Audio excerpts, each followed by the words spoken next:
Match number 15 English team मर्द मुकाबल होगी waste Indies के। क्रिकेट स्टेडियम है मुंबई। क्या वेस्ट इंडीज इंग्लिश टीम के खिलाफ मार का सर अंजाम दे पाएगी? हैरी ब्रोक ने टॉस जीती और बैटिंग का सेहरा वेस्ट इंडीज के सर से जा दिया। क्या West Indies back to back match जीत के अपनी टीम के लिए अहम कामयाबियां समेट पाएगा? वेस्ट इंडीज के कैप्टन साई होप तो ना चल पाए। Shimron Hetmyer, Roston Chase, Sherfane Rutherford, Johnson Holder ने की तबाहकुन बैटिंग, जिसकी वजह से इंग्लिश बॉलर टोटली हुए मैच नंबर 50 में नाकाम। इंग्लिश की जानिब से कुछ बेहतर परफॉर्म देखने को नहीं मिली मैच नंबर 15 में। मेरा नाम नासिर अली, आप देख रहे हैं क्रिकेट एनालिस्ट विद नासिर। जिन्हें भी सुनने वाले जाने वाले उनको खुशामदीद कहते हैं, और जो भी न्यू मेरे चैनल पे विजिट कर रहे हैं उनसे रिक्वेस्ट है मेरे चैनल को सब्सक्राइब और लाइक शेयर मस्त करें, बेल आइकन को मस्त प्रेस करें ताकि आने वाली वीडियो आप तक बआसानी पहुंच सके।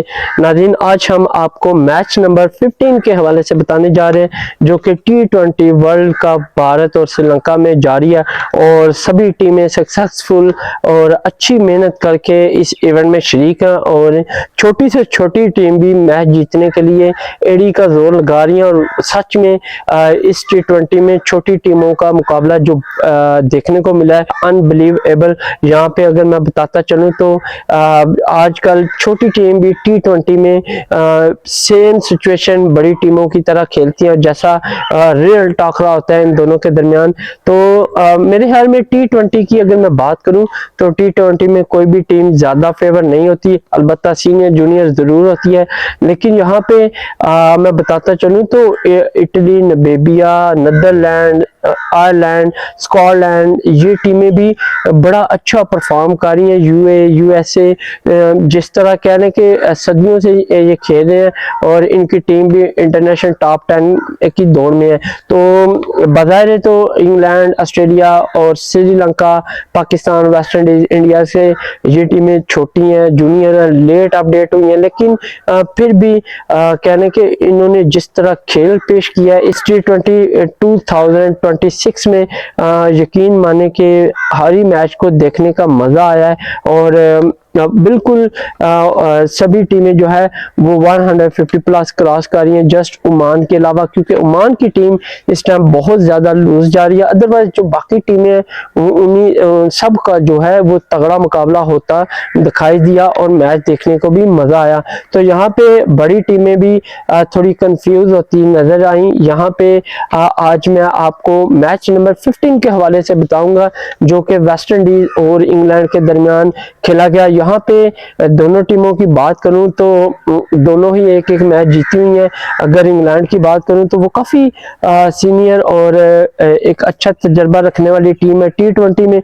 दूसरी साइड काली आंधी की बात करूं तो उनके काफी सारे प्लेयर जो फ्लॉप जा रहे हैं, अपनी बैटिंग को रन अप नहीं कर रहे, उनके बैट से रन में निकल रहे, तो जिसकी वजह से वेस्ट इंडीज की टीम जो है वो काफी अपसेट दिखाई देती है।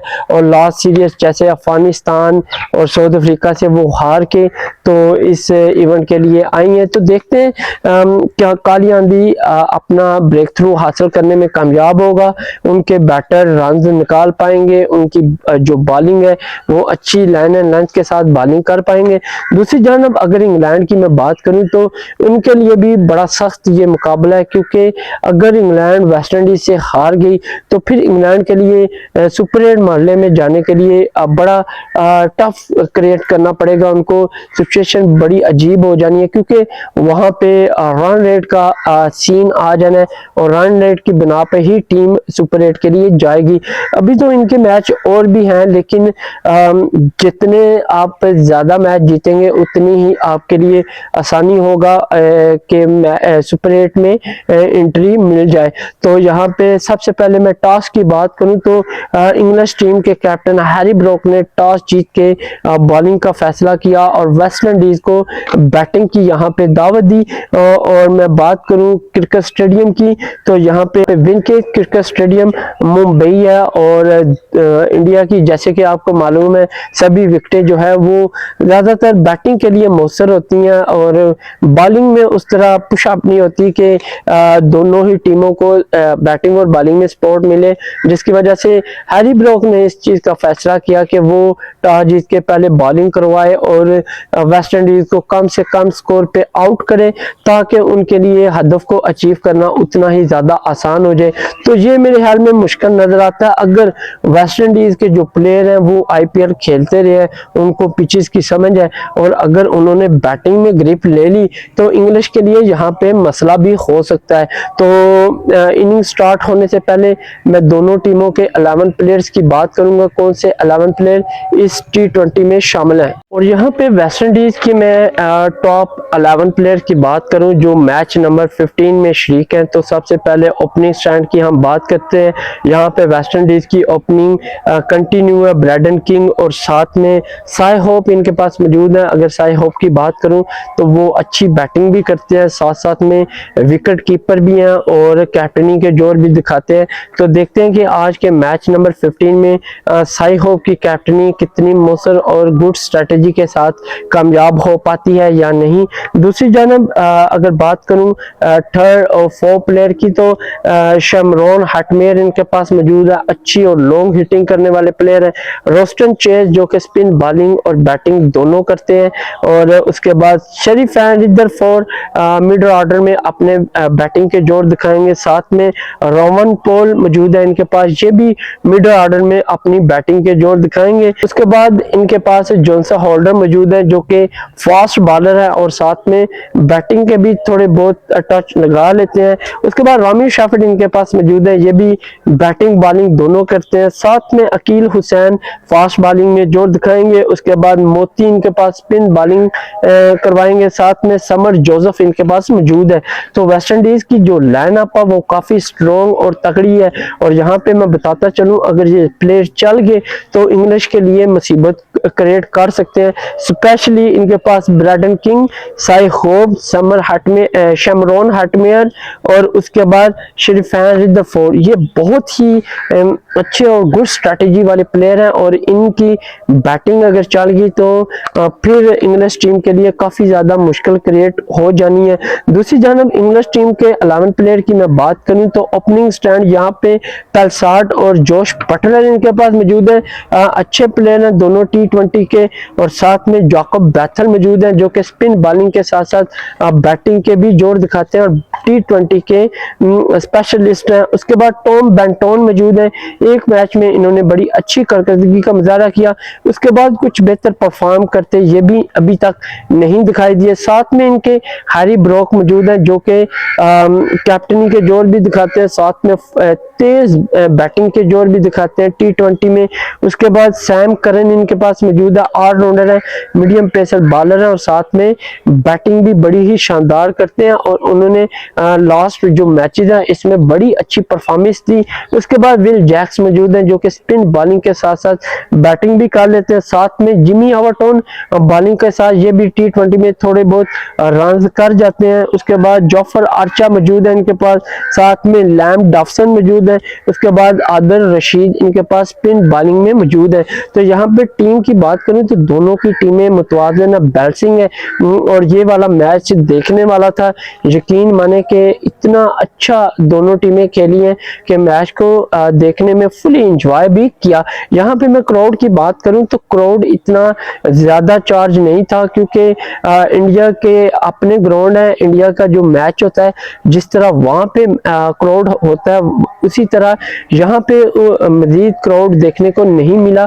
अलबत्ता थोड़े बहुत लोग जो है वो इंडिया से तल्लुक़ रखते हैं वो भी इस ग्राउंड में मौजूद थे, और इन दोनों टीमों का जो क्राउड है वो भी परचम उठाए अपने कंट्री की नुमाइंदगी करने के लिए ग्राउंड में मौजूद था। तो यहाँ पे वेस्ट इंडीज ने अपनी फर्स्ट इनिंग का आगाज किया। अपने स्टैंड ब्रैडन किंग और साई होप के दरमियान कुछ बेहतर परफॉर्म ना हो सकी और एक बार फिर इनकी जोड़ी नाकाम दिखाई दी। साई होप आते ही पवेलियन गए, 0 रन बनाया। 8 पे पहले खिलाड़ी थे जो पहले ही ओवर की 5वीं बॉल पे जॉफर आर्चा का शिकार हुए, जिन्होंने इनिंग में फर्स्ट विकेट हासिल की और अपनी टीम को फर्स्ट ही ओवर में ब्रेक थ्रू हासिल करके दिया। दिया। उसके बाद ब्रैडन किंग सैमरॉन हटमेयर के दरमियान पार्टनरशिप का आगाज हुआ, लेकिन ब्रैडन किंग भी 1 रन का इजाफा कर सके और 8 पे ही सेकंड खिलाड़ी थे जो अगले ही ओवर की पहली बॉल पे पवेलियन लौटे और सैम करन का शिकार हुए, जिन्होंने इनिंग में फर्स्ट विकेट हासिल की। साथ में शैमरॉन हटमेयर और साथ में रोस्टन चेज, इन दोनों ने आके क्रीज को संभाला और न होने से कुछ बेहतर पार्टनरशिप दी और इस पार्टनरशिप ने वेस्ट इंडीज के स्कोर बोर्ड का रुख ही चेंज कर दिया और टोटली इन दोनों ने प्रेशर बिल्ड किया इंग्लिश टीम पे, जो कि वो प्रेशर बिल्ड करने में टोटली कामयाब रहे सैमरॉन हटमेयर और साथ में रोस्टन चेज। इन दोनों की 47 रन की नुमाया पार्टनरशिप लगी और यहाँ पे शैमरॉन हटमेयर 23 रन बनाकर 55 पे थर्ड खिलाड़ी थे जो पवेलियन गए 5.5 ओवर में, और जेमी ओवरटोन का ये शिकार हुए जिन्होंने इनिंग में फर्स्ट विकेट हासिल की। उसके बाद रोस्टन चेज और शरीफ रिदरफोर्ड के दरमियान 22 रन की पार्टनरशिप ने एक बार फिर अच्छी पार्टनरशिप दी। इन्होंने ना होने से कुछ बेहतर है, कुछ ना कुछ रन्स टीम के लिए आ रहे हैं और इसी का फायदा जो है वो वेस्ट इंडीज के स्कोर बोर्ड को हो रहा था। यहाँ पे 4 खिलाड़ी थे, रोस्टन चेज जो 34 रन बनाकर हिम्मत हारे और आदर रशीद का शिकार हुए जिन्होंने इनिंग में फर्स्ट विकेट हासिल की और पवेलियन भेजा रोस्टन चेज को। और यहाँ पे 4 खिलाड़ी वेस्ट इंडीज के 77 पे पवेलियन गए 9.3 ओवर में। उसके बाद शरीफ रिदरफोर्ड और रोमियो पॉल के दरमियान एक बेहतरीन पार्टनरशिप ने मजीद अप बिल्ड किया स्कोर बोर्ड को, और यहाँ पे इनकी बात करूं तो 51 रन की पार्टनरशिप देने में ये कामयाब रहे। अगर बात करूं शरीफ रिदरफोर्ड तो वो सक्सेसफुल इनिंग खेलते हुए कंटिन्यू थे और उन्होंने बड़ी ही बेहतरीन और जारहाना इनिंग खेली, इंग्लिश के खिलाफ 50 स्कोर किया। और यहाँ पे रोमियो पॉल की बात करूं तो वो 5वें खिलाड़ी थे, 14 रन बनाकर 128 पे 5वें खिलाड़ी पवेलियन गए 40.2 ओवर में और आदर रशीद का शिकार हुए जिन्होंने इनिंग में सेकंड खिलाड़ी पवेलियन भेजा।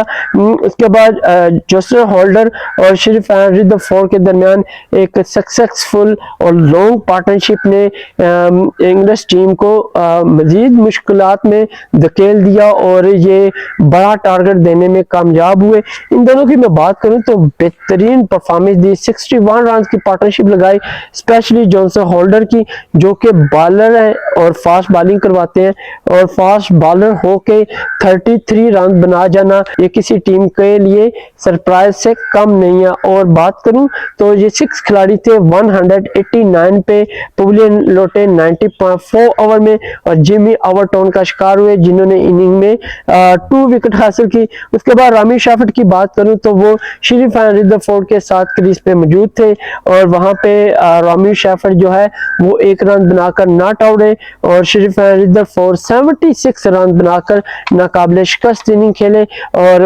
वो अपनी टीम के लिए एक अच्छा स्कोर बोर्ड सेट करने में कामयाब हुए। ये वेस्ट इंडीज की ओवरऑल मैं बात करूं तो इन्होंने 20 ओवर मुकम्मल खेले, 196 रन इन्होंने बनाए 6 विकेट के नुकसान पे जो कि बहुत ही ज्यादा रन है। और अगर यहाँ पे वेस्ट इंडीज की बॉलिंग सक्सेसफुली हुई और अर्ली फर्स्ट 4 खिलाड़ी इन्होंने पवेलियन भेज दिए इंग्लिश के, तो इंग्लिश मेरा नहीं ख्याल कि ये मैच को अपने काबू में कर सकता है। तो यहाँ पे इंग्लिश बॉलर की मैं बात करूं तो कुछ बेहतर परफॉर्म ना करते हुए दिखाई दिए और बॉलिंग में उस तरह जान नहीं लड़ाई जिसकी वजह से वेस्ट इंडीज 196 टारगेट देने में इनको कामयाब हुआ। आदर रशीद की बात करूं 2 खिलाड़ियों को आउट कर सके, जिमी ओवरटोन 2, उसके बाद जाफर आर्चा 1 और सैम करन भी 1 खिलाड़ी को पवेलियन भेज सके। तो यहाँ पे इंग्लिश की बात करूं उन्होंने सेकंड इनिंग का आगाज किया 196 के ताक़ब में ओपनिंग स्टैंड पेलसार्ड और जोश बटलर ने इनिंग को आगे की जानिब बढ़ाया और इन दोनों की पार्टनरशिप की बात करूं तो 38 रन की पार्टनरशिप बनाने में ये कामयाब हुए 3.2 ओवर में और यहाँ पे पेलसार्ड 30 रन बनाकर पवेलियन लौटे और 38 में 30 रन सिर्फ पेलसार्ड के थे और यूं कह लें कि फर्स्ट झटका इंग्लिश टीम को लगा और रोमियो शेफर्ड ने फर्स्ट विकेट हासिल करके वेस्ट इंडीज को ब्रेक थ्रू दिलाया। उसके बाद जोश बटलर और जैकब बैथल के दरमियान भी जस्ट 36 रन की ही पार्टनरशिप लग सकी और अपनी टीम के लिए कुछ बड़ा स्कोर ना कर सके। और यहाँ पे जोश बटलर 21 रन बनाकर 74 पे सेकंड खिलाड़ी थे जो 6.4 ओवर में पवेलियन गए और रोस्टन चेज का शिकार हुए जिन्होंने इनिंग में फर्स्ट विकेट हासिल करके अपनी टीम को एक ब्रेक थ्रू दिलाया और अच्छी विकेट लेने में वो कामयाब हुए। उसके बाद जैकब बैथल टॉम बेंटोन के दरमियान पार्टनरशिप का आगाज हुआ लेकिन ये कुछ बड़ी पार्टनरशिप ना ला सके और एक बार फिर टॉम बेंटोन जस्ट 2 रन बनाकर 85 पे थर्ड खिलाड़ी थे। 7.6 ओवर में मोती का शिकार हुए जिन्होंने इनिंग में फर्स्ट विकेट हासिल की। उसके बाद हैरी ब्रोक और जैकब बैथल के दरमियान पार्टनरशिप का आगाज हुआ तो जस्ट 5 रन की ही पार्टनरशिप दे पाए दोनों और यहाँ पे जैकब बैथल 33 रन बनाकर 90 पे चौथे खिलाड़ी थे जो 9.3 ओवर में मोती का शिकार हुए जिन्होंने इनिंग में 2 खिलाड़ियों को आउट किया। उसके बाद हैरी ब्रोक और सैम करन की 4 खिलाड़ियों के बाद एक अच्छी पार्टनरशिप ये दोनों देने में कामयाब हुए और इंग्लिश टीम के कैप्टन ने बड़ी अच्छी इनिंग खेलने की कोशिश की लेकिन वो कुछ ज्यादा रन सैम करन के साथ पार्टनरशिप में ना बना सके और 41 रन की इन दोनों के दरमियान पार्टनरशिप रही और ये भी थर्ड शिकार मोती का हुए और हैरी ब्रोक 17 रन बनाकर 131 पे 5वें खिलाड़ी थे जो 30.5 ओवर में पवेलियन गए। उसके बाद सैम करन विल जैक की बात करूं तो इन दोनों के दरमियान भी कुछ बेहतर परफॉर्म ना हो सकी। 3 रन की ही पार्टनरशिप लगी जहां पे विल जैक 2 रन बनाकर 134 पे 6 खिलाड़ी थे जो 14.4 ओवर में रोस्टन चेज का शिकार हुए जिन्होंने इनिंग में सेकंड विकेट हासिल की। उसके बाद इनके जो दिगर प्लेयर हैं वो सैम करन के साथ ना रुक सके। अलबत्ता सैम करन ने इस मैच में भी अपनी टीम को खेल के दिखाया कि खुदा का नाम है इस तरह खेलते हैं, इस तरह 4 एंड 6 लगाते हैं और मुझसे कुछ सीखो। मिडल ऑर्डर में बड़ा ही अच्छा इनको ऑलराउंडर की सूरत में मिला है इंग्लिश टीम को ये प्लेयर सैम करन और ये हर बार इनके लिए रन्स करता है लेकिन इनके जो दिगर प्लेयर हैं वो कुछ बेहतर परफॉर्म नहीं कर पाते। यहाँ पे मैं जेमी ओवरटॉन की बात करूं तो वो भी 5 रन बनाए। 7वें खिलाड़ी थे 141 पे पवेलियन गए 15.6 ओवर में और ये अकील हुसैन का शिकार हुए जिन्होंने इनिंग में फर्स्ट विकेट हासिल की। उसके बाद back to back run out 2 हुए। यहाँ पे जाफर आर्चर 6 रन बनाए और 8वें खिलाड़ी थे 151 पे पवेलियन गए रन आउट हुए जॉनसन होल्डर की बॉल पे। उसके बाद लैम डॉफसन की बात करूं वो भी 1 रन बनाकर 161 पे 9 खिलाड़ी थे जो 80.3 ओवर में पवेलियन लौटे और ये भी रन आउट है रोस्टन चेज की बॉल पे। और उसके बाद आदर रशीद की बात करूं 0 रन बनाए और 166 पे ऑल खिलाड़ी पवेलियन गए 80.6 ओवर में और ये समर जोसेफ का शिकार हुए जिन्होंने इनिंग में फर्स्ट विकेट हासिल की। उसके बाद ओवरऑल मैं बताऊं सैम करन टॉप स्कोरर है जिन्होंने 43 रन बनाकर अपनी टीम के लिए अहम रन जोड़े लेकिन अब बैड लक थी कि वो अपनी टीम को मैच ना जितवा सके और यहाँ पे वेस्ट इंडीज एक बार फिर बॉलिंग करने में कामयाब हुआ और अच्छी स्ट्रेटेजी के साथ साई होप ने बॉलर्स को यूज किया जिसकी वजह से वो ये मैच बआसानी 30 रन से विन हुए। और यहाँ पे टॉप विकेट टेकर की बात करूं तो मोती रहे जिन्होंने 3 खिलाड़ियों को आउट किया। उसके बाद रोमियो शेफर्ट 1, रोस्टन चेज 2 खिलाड़ियों को आउट करने में कामयाब हुआ।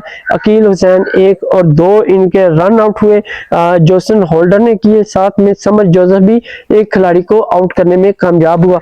यूं इंग्लैंड जो है अपने पोल का सेकंड मैच हारते हुए दिखाई दिया वेस्ट इंडीज के हाथों और वेस्ट इंडीज जो है बैक टू बैक मैच जीत के एक अच्छी पोजीशन और अच्छी स्ट्रेटजी दिखाने में कामयाब हुआ और लगता है कि काली आंधी यहाँ पे फॉर्म में आती दिखाई दी और इनके प्लेयर ने जिस तरह इंग्लिश मजबूत टीम का मुकाबला किया अनबिलीवेबल और बैक टू बैक कामयाबी समेटना ना सिर्फ कोच बल्कि कैप्टन की मेहनत है और जिसकी वजह से इनके सारे खिलाड़ी गुड वर्क कर रहे हैं और वो इंग्लैंड जैसी मजबूत टीम के आगे बेबस नहीं दिखाई दिए बल्कि लड़ते हुए दिखाई दिए। और ये नेक्स्ट मैचेस में भी खतरे की घंटी है दीगर टीमों के लिए। और देखते हैं कि इंग्लिश टीम अपने पोल के जो नेक्स्ट मैचेस है उनमें क्या अहम कारकर्दगी दिखा पाएगी। और अगर इंग्लिश टीम एक या दो मैच और भी हार गई तो वो सुपर 8 से आउट होती मुझे दिखाई देगी। अब इंग्लिश के पास एक भी गुंजाइश नहीं है कि वो मैच हारे। तो देखते हैं इनके नेक्स्ट मैचेस कि कौन सी टीम कितना परफॉर्म करती है और सुपर 8 में जगह बनाती है। तो उम्मीद है आपको मेरा एनालिसिस इस मैच नंबर 15 का पसंद आया होगा। कीमती राय देने के लिए कमेंट सेशन में लाजमी बताइएगा कि आपको मेरा एनालिसिस कैसा लगा है और साथ साथ ये भी बताइएगा कि आपकी फेवरेट टीम कौन सी है और आप किस टीम को सपोर्ट करने जा रहे हैं। तो कमेंट सेशन में मैं आपका करूंगा इंतजार। तब तक के लिए इजाजत दें। अल्लाह हाफिज। मिलते हैं नेक्स्ट वीडियो में।